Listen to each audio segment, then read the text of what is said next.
বর্ধমান থেকে সভা শেষে ফেরার পথে অল্প চোট পেলেন মুখ্যমন্ত্রী মমতা বন্দ্যোপাধ্যায়।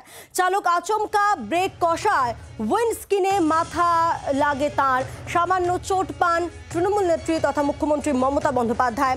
বর্ধমানে প্রশাসনিক সভা, সেই প্রশাসনিক সভা সেরে ফেরার পথে চোট পান মুখ্যমন্ত্রী মমতা বন্দ্যোপাধ্যায়। সড়ক পথে কলকাতায় তিনি ফিরছিলেন এবং সে সময় অল্প চোট পান মুখ্যমন্ত্রী মমতা বন্দ্যোপাধ্যায়। আপনারা জানেন যে আজ বর্ধমানে প্রশাসনিক সভা সারেন তিনি এবং সেই সভা সেরে তিনি যখন ফিরছিলেন কলকাতার উদ্দেশ্যে, তিনি যখন ফিরছিলেন গাড়িতেই ফিরছিলেন মুখ্যমন্ত্রী মমতা বন্দ্যোপাধ্যায়, আর ঠিক তখনই সামান্য আঘাত পান মুখ্যমন্ত্রী মমতা বন্দ্যোপাধ্যায়। এই পুরো বিষয়ে জানবো, টেলিফোনে রয়েছেন প্রতিনিধি সুতপা সেন, রয়েছেন আমাদের সঙ্গে। সুতপা, কি হয়েছিল?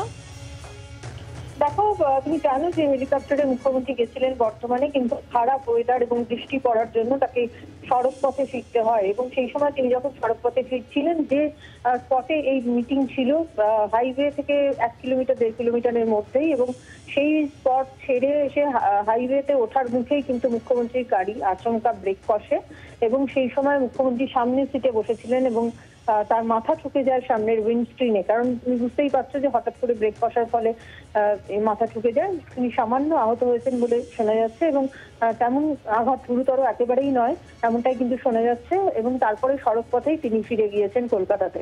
ধন্যবাদ।